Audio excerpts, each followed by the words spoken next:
So let's overview the Elton anomaly. So if you missed the video that I have on my channel specifically on the Elton anomaly, which it appears to be 2 hours long, but it's really not that long. An hour of it is, I think it's about an hour of it, is me literally flipping through every single page of the Bible to show you that we actually hand verified this and counted this, so you can see our count in the margins, so you can fact check it yourself if you really want to. It took months, it took like between 1 to 2 months to do that, but it was a lot of time per day that we invested into it. So I'm not really sure how long that would take if you wanted to do that, but you can verify yourself.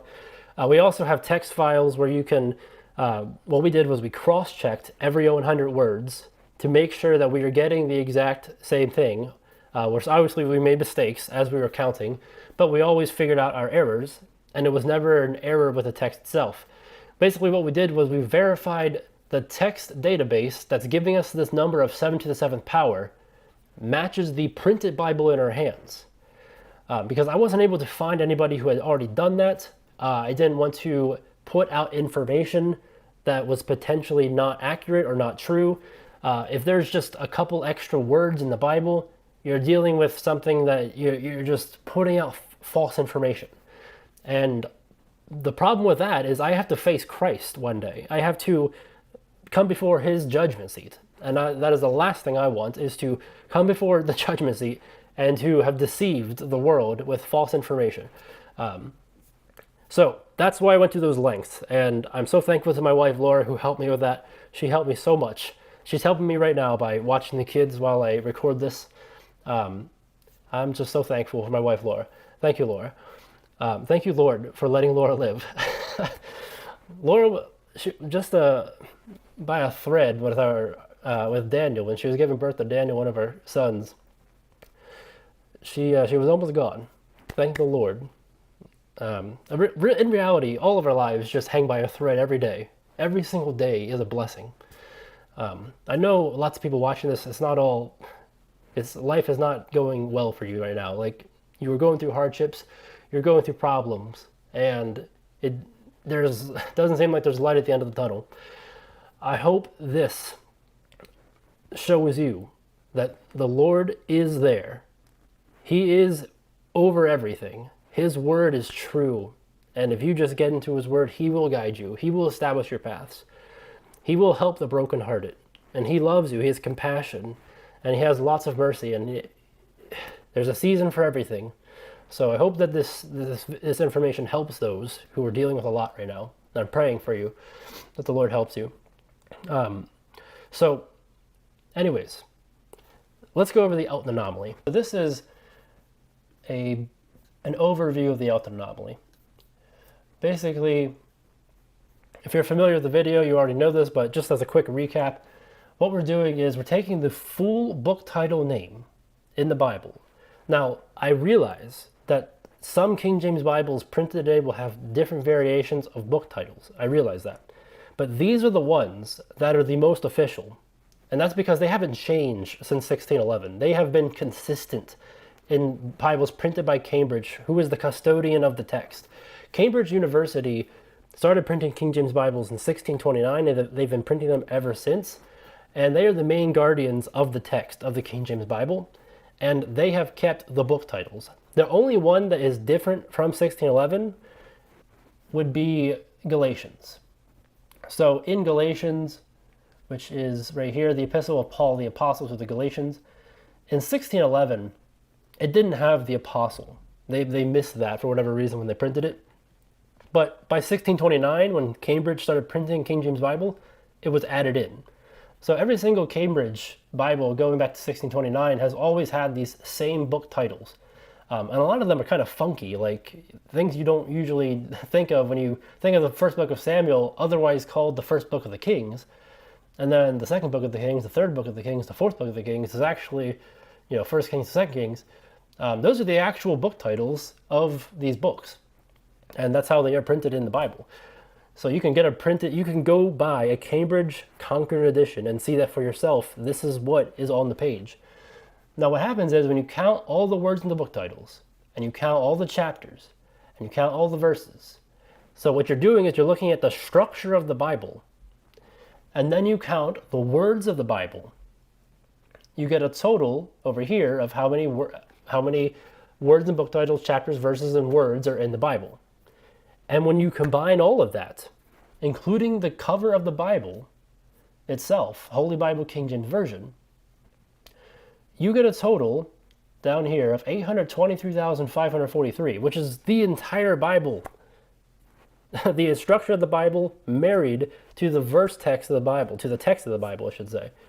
So you have 5 words in the book cover, and then you have Old Testament counts of an Old Testament count of 634,555 and a New Testament count of 188,983. And as you saw in the video, these are counts that are directly connected with Jesus Christ, Moses, and then book. So in the law, in the 5 books of Moses, Genesis, Exodus, Leviticus, Numbers, Deuteronomy, the 5 books that Moses wrote, the name Moses in its standard singular form is mentioned 634 times. That is the only word, the only standalone word in the entire Bible that has a count of 634 in any way, shape, or form.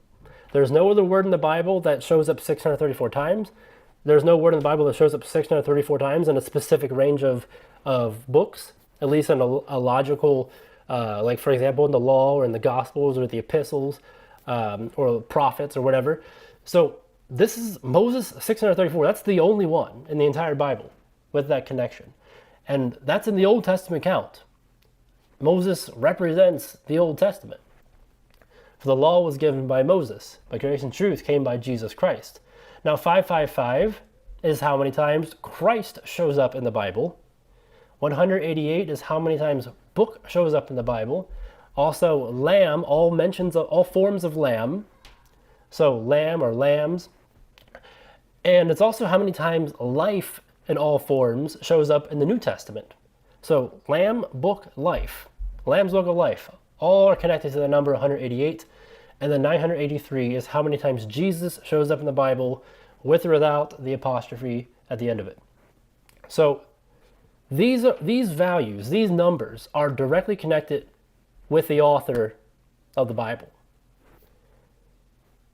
That's crazy. Now, you might have seen in the video how sometimes we look at raw mentions and sometimes we look at pure mentions. I globbed them all together in this video for the sake of just showing you how much proof there is when you just look at the whole thing. But in reality, even if you were just to look at one specific scope, you'd be overwhelmed by so much evidence. You wouldn't need the other one. You wouldn't even think the other one would need to exist if that's all you knew. It would be enough evidence to convince any skeptic, in my opinion, that this Bible is from God, just from looking at raw patterns or just by looking at pure patterns. Now, what's the difference? In case you're not familiar with what I'm talking about. A pure pattern is when you're dealing with the actual person himself. So when I see Jesus in the Bible, is it talking about Jesus Christ, or is it talking about Jesus, which is called Justus, a fellow laborer of Paul, because there's other people named Jesus? Or is it talking about Joshua from the Old Testament, who has the same name as Jesus in the New Testament? So what a pure count does is it removes all those look-alike or anti-mentions, and it only looks at Jesus Christ. Okay, so the pure count for Jesus is 980. But the raw count, including all those anti-mentions or look-alike mentions, which there's 3 of them, gives you 983. And by the way, with raw patterns, some people, it trips them up because they're like, well, it's not talking about the same person. But when you think about how God works in the Bible through patterns, through typology, God can use both forms of logic easily. I mean, the whole Old Testament is packed with types of Christ. It's not actually Jesus Christ, but it's showing you a type of who he is. So raw mentions have that same type of thought process where we're just looking at the text as it stands without any sort of manipulation, if you will. Now, I wouldn't really call it manipulation if you're just excluding the anti-mentions or the look-like mentions, but that's the form of logic you're using with raw mentions. Now, sometimes there's like an overlap, right? Where, for example, in the Gospels, when you look at the name of Jesus in the Gospels, there are no look-alike mentions. Every single time you see Jesus in the Gospels, it's talking about Jesus Christ. So in that case, on the website, we are calling that pure. We're just going to call that pure mentions. I used to kind of call that raw, but on the website that we're making right now, that's live, that you can check out, called kjvcode.com, which I'm going to get into in a second. We're calling all those pure mentions, because raw mentions are just going to be, whenever you see the word raw, you're going to know that, okay, there's anti-mentions involved. There's look-alike mentions involved in this count. Which, by the way, which I'll show you this when we're done, you can easily filter out on the site pure or raw. So you can separate them and distinguish them, and just verify what I was just telling you. Like, you can actually go through this and see for yourself that there's overwhelming evidence no matter which way you go. Okay, so the Elton anomaly gives you 7 to the 7th power of the entire Bible, which is, in my opinion, the best, not only the greatest discovery in Bible numerics, which I didn't discover this. This is discovered by a brother from South Africa whose first name is Elton, and otherwise he wanted to be anonymous, but Elton sent this to me in order for me to verify it, which I did. I verified it electronically, digitally, like this, with all the word counts that we know we already have. And then I went and, with my wife Laura, we verified it by hand with the Bible and published that other video with the Elton anomaly. Okay, so I believe that's not only the best discovery in Bible numerics, I believe that's the greatest discovery in mankind. That's just my personal opinion. That's literally proving... The thing that I think of is God would show these signs and wonders to Israel, right? Like, he would open up the Red Sea, and they all saw it. They all walked right through that. But then they would forget about it. They would go into the wilderness, and they'd sin against God. They would murmur. They'd complain about everything, right? It's like they forgot. Now the difference here is that you can't forget this, because this isn't going away. I mean, maybe technically you could forget it. Okay, it could come out of your mind one day, gone from your memory somehow. But it's like, it's always going to be there. It's almost as if the Red Sea opened and then it just stayed open forever. Because this text, this Bible, is settled forever. As I was saying in the beginning of the video, this Bible is not going to change. It's in its final form. And a lot of people don't understand that, because they know the King James Bible in 1611 went through a process of standardization where spelling was, and capitalization, punctuation, and stuff like that adjusted over time. Which, yes, it did. But it ended up like this. This is how it ended up. That's the problem. None of those editions of the King James Bible, nobody would have ever looked at the numerics of them anyways, because, as you say yourself, they all had these little tiny variations, because they were dealing with printing things by hand, and all the settings was done by hand, and there was little tiny typographical errors all the time. But we're in the digital age now. Not only are we in the digital age, we're in the age where the world now speaks this language. This is the world language. Wikipedia, when I was reading about it, it said this English is the only world language that has ever existed, in the sense of the definition of a world language. So, I mean, think about it in general. We have more people on Earth. The exponential spike thing, it began after the King James Bible came out. Not only did the world language become English, but the population spiked to where there's billions of people on this earth. Before, it was just this steady line almost of slowly, gradually increasing of more population, but then it just took off. So the generation that God has chosen to reveal this perfection of his word to is the generation that has more people speaking this language than anything else in the history of mankind. This is the Elton anomaly. And what we saw in the video today is, not only is this number 823,543 directly representative of the perfect Bible, of the finished Bible itself, with all those other patterns. The reason I put together this video is to show all those patterns together with this, so you can see that this is not an isolated incident. This is not a coincidence that stands on its own. This is a sea of coincidences. If you were being a skeptic and calling it coincidences, this is a sea. This is an ocean of perfection, perfect anomalies, perfect coincidences, dealing with the most important person of the Bible, Jesus Christ. Okay, so not only is 823,543 dealing with the Bible in its entirety, it is in the digits of the golden ratio. gives you the 777th, 913 in the golden ratio. Okay, so what do I mean by that?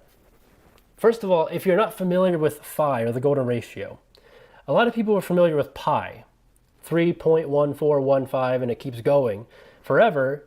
It's an irrational number with digits that never repeat. The digits never repeat, they just keep going infinitely forever. So phi is just like pi. Now pi is when you're looking at a circle, and phi is when you're looking at the golden ratio or a Fibonacci sequence. So the Fibonacci sequence is, you just basically add the last two numbers continuously. 1 plus 2 is 3, right? 3 plus 2 is 5. 5 plus 3 is 8. 8 plus 5 is 13. 13 plus 8 is 21. What happens is the farther you go out in that sequence, when you just divide those two numbers together, it gets closer and closer and closer and closer to this golden ratio number of 1.618, etc. So it's an irrational number that goes on forever. This thing shows up in nature. This shows up in the seeds and plants and flower petals and spirals. Some people will link it with galaxies, hurricanes, stuff like that. Go ahead and hold out your arm and look at the section between your shoulder to your elbow and your elbow to the tips of your fingers. You'll find that these dimensions follow the golden ratio. And again, the section from your elbow to your wrist and your wrist to the tips of your fingers. This also follows the golden ratio. And even further than that, from your wrist to your knuckles and your knuckles to the tips of your fingers, again, follows the same ratio. And as Leonardo da Vinci found in his famous work, The Vitruvian Man, we find the golden ratio in the dimensions of the entire human body. There's a body of research that focuses instead on deeper biology and how the golden ratio plays a crucial role in it. The cardiovascular system is of keen interest in this regard. This is because it's one of those biological systems that has very small differences across ethnic groups. So, if the golden ratio were to be found in such a system, we could claim that it is indeed a more universal phenomenon, rather than existing simply due to some ethnic variation or bias. The cardiovascular system is deep within us. It runs our lives. There is no element of fabrication down there. Evidence found here would much better support the idea that there is some natural significance to the golden ratio. And in fact, there is. Your heart has many moving parts that help keep your body functioning. One of them being the left ventricle. It's what helps pump oxygen throughout your body. Now, the average ratio of left ventricle horizontal and vertical lengths of over 1,400 Swedish and Chinese subjects was found to be 1.618, awfully close to the golden ratio. Patients with left ventricle ratios that were further away from this value were deemed to have poorer functioning hearts. We have something that's even greater than just looking at a possible divine structure that points to a mathematical rule that's governing everything. We're dealing with something that's pointing to the very first word of the Bible and the very finished form of the Bible all at once. So let me pull up a text file for you to see this for yourself. So this is phi, the first 823,545 digits. Notice how it's 45 digits and not 43. That's because we're looking at 913. There's an extra 2 digits that we want to include at the end there. So as you can see at the very top here, it starts off at 1.618033988874989 and it keeps going. This is the irrational number of the golden ratio. Now, if we go all the way to the bottom, and you, by the way, you can, this is mathematics. This is embedded into reality. This is something you can just verify yourself by going online and downloading your own file of phi, because all the digits are always going to be the same, and then you can check this for yourself. So right here would be this 9 right here would be the 7 to the 7th power digit, 823,543rd digit, and then we included the 13 because we're looking at 913. Okay, so 913. Now the easiest way to do this is to simply do Command F or Control F, possibly if you're using Windows, and just search for 913 in this text file. And over here on the right is giving you how many times it shows up. 777 times. So this right here, the last mention, the last 913 in in this entire text file is the 777th. So 913 has a clear connection to in the beginning. Now, what I did was in the video was I showed you how not only are we looking at the digits of pi getting this, phi getting perfection, we're also looking at pi, and there's a perfect, with Jesus Christ's name himself in pi, in the digits of pi, Jesus, as I said, in its pure form shows up 980 times. And in Jesus plus Christ, by the way, 980 equals 70 times 7 times 2. So 70 times 7 plus 70 times 7, which is an equation that Jesus spoke out of his own mouth in Matthew 18:22 to Peter, representing complete forgiveness of sins. And that's what Jesus is. He's the embodiment of that. So the equation that he speaks in the Bible comes out to his name in the Bible times 2. Okay, and then when you see Jesus plus Christ, it's 1,554 mentions, and that can be seen in raw or pure, which again, you'll be able to verify for yourself. And 1,554 is 777 times 2, or 777 plus 777, giving you an average of 777 mentions of Jesus or Christ when you look at them together in the Bible. Now, 980 and 1,554 are directly connected to each other in pi because the first time that 980 shows up in the digits of pi is on digit 1,554. Jesus Christ's name is, with the mentions in the King James Bible, in this 7 to the 7th power Bible, literally is embedded into the fabric of math in the most perfect way. So we see that in pi, and now we see this anomaly in phi. And by the way, there's also another anomaly in phi, where the first mention of 231, let me fact check this. Let me look at this. Hold on. Before I say something, because I'm not as familiar with this. Let me go to KJV code real quick, and let me check this. So if I type in phi here, and let me just click phi, that's right. Okay, that's right. 231 in the digits of phi. That's how many mentions of Son, capital S, pure, referring to Jesus, shows up in the King James Bible. 231, which by the way is 77 plus 77 plus 77, or 77 times 3.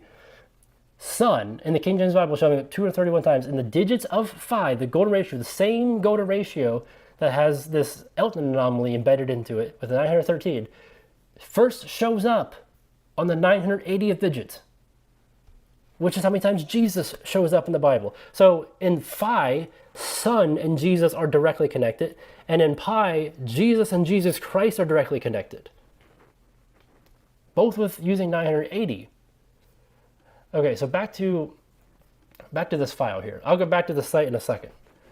Okay, so what you're dealing with here is 777 913s. Now, 913 in Bible numerics has no other association, to my knowledge, no other major association at least, with anything else besides Bereshit, which is the Hebrew word for in the beginning. That is the only thing. So I didn't find this either. There was a brother, I'll just give his initials, RS, who sent this to me when he watched the Elton Anomaly video. I don't know what caused him to do this, but he went looking for this. Obviously, I believe it was the Lord, again, revealing even more of his perfection. And he emailed this to me that he looked up the Elton Anomaly digit in phi, and he saw that it was 913. And then somehow he figured out it was the 777th 913, which in itself, it's like a double verification, right? If it was 913, that would be interesting. But it would be kind of hard to perfectly associate it with in the beginning.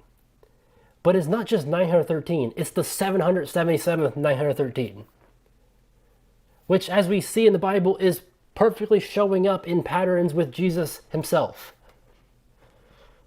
So, furthermore, then we have in the beginning Jesus. Okay, now first of all, let's go to, let me type in phi again. Actually, let me just click this over here. And then right here is this pattern. So if you want to see this all explained in text form, you can go to this link, which will be in the description of the video. You're going to see a list of all the patterns that are presented in the video, on the site, and you can go down and find this, and then you can read this for yourself and download any files you need to. And then you can even see for yourself the first word of the Hebrew Bible, all the letters associated with those numbers. You can verify that in a lot of different places on the internet. That's not something I have randomly made up. That's well known in the realm of Bible numerics, that this is the value for in the beginning. Okay? But furthermore, when you look up in and the beginning and Jesus, and that's case sensitive in the beginning, when you're looking at capitalized or lowercase mentions. The reason we do that, by the way, is because there are some uppercase mentions of the that's fully uppercase, like capital T, capital H, capital E. But there's not any fully uppercase mentions of in, and there's not any fully uppercase mentions of beginning. So it would be the only one if we were to include it. So we're kind of looking at it with the logic of there's no other uppercase mentions of any of the words in that phrase. So we can use that logic and say, okay, well, here's in the beginning, and then all mentions of Jesus in its raw form. Now you see 973 because this is not including this possessive mentions with the apostrophe. And if you have, I'm sure it'd be natural for you to say, well, okay, you're using Jesus with a count of 983, and you're using Jesus with a count of 980, and now you're using Jesus with a count of 973. So which one is it, right? You're dealing with a book that God has given you. It's all of them. And once you go into the site, I believe you'll see that for yourself. It is all of them. The amount of patterns, the amount of major patterns that you see associated with them, and they're all having a logic. Usually it's better logic than this as well, because like I said, we're not even including the capital, all uppercase the. But you will run into so many patterns of major, of such heavy weight, and there's so much power behind it. Like, it's so blatant. Like, you're not adding a bunch of random things together. You're not spinning a bunch of numbers or creatively calculating something. It's just plain. So, anyways, the reason this is so interesting, that it gives you 77,777 mentions, is that when you look at all these words, when you're in the same chapter, it gives you 913 verses, the exact same thing that gave you 77,777 mentions. Which makes me think, because in the beginning is 913 in Hebrew in the first verse, which makes it 100% it makes me think, okay, this is something that God has purposely put. Now, what's interesting though is, even if you were to be a skeptic and to say, well, you have to include all uppercase the, and if you were to do that, you could uncheck all of these. What's interesting is that all uppercase the shows up 17 times in the Bible, and the phrase in the beginning shows up 17 times in the Bible. And what ends up happening is, if you were to include all uppercase the, and if you were to look at in the beginning as the phrase as just one mention instead of three, because right now it's counting in as one mention, the is another mention, beginning is another. If you were to say, okay, in the beginning is just one mention, which we call conjoined mentions, which you'll see on the site, there are major patterns with conjoined mentions. What happens is, if you go to this pattern right here, it explains this. So if you were to scroll down here, so in the beginning, 17 mentions. If you subtract those 17 mentions, because you're no longer counting, you've already counted all the in the beginnings. So you're getting rid of all the in the beginnings where in was included, right? Same thing with the and beginning.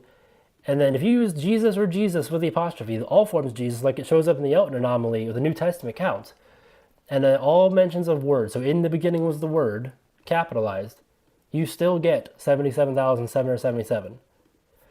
So that looks like this. If you go to the screenshots, so with conjoined mentions, in the beginning counts as 1x instead of 3x. We have all the logic here where, as you see, it's no longer case sensitive in the beginning. So what we do is we reduce the mentions of in the beginning. So what we do is we click exclude of in the beginning. And as you can see on the right, there's 17 in the beginnings in the Bible. And negative 51 is 17 times 3. It's excluding 51 mentions of in and the in the beginning, because we have them up here in the search. And then we add again as conjoined mentions. So the way to do that is we just add an extra word to it so that it picks it up again So we find all the in the beginning phrases in the Bible, add an extra word or two that we need to, and it gives us the 17 back. So we take away all the in the beginnings, which reduces it by 51 mentions, and then we put them all back again as one mentions, which comes out to an extra 17. Okay, so that's what that is doing in that search file. You can easily download these search files by clicking this button right here, and it's going to download it to your computer. And if you have King James Pure Bible Search, which is free to get, you can verify this yourself. Which, by the way, you can just easily click this link. I open that in a new tab. You can download Pure Bible Search for Windows, Mac, or Linux. Okay, or you can go to the bottom of the site right here. We have King James Pure Bible Search here as well. And I'm a link to their site. Okay, so that is the amazing thing about Phi.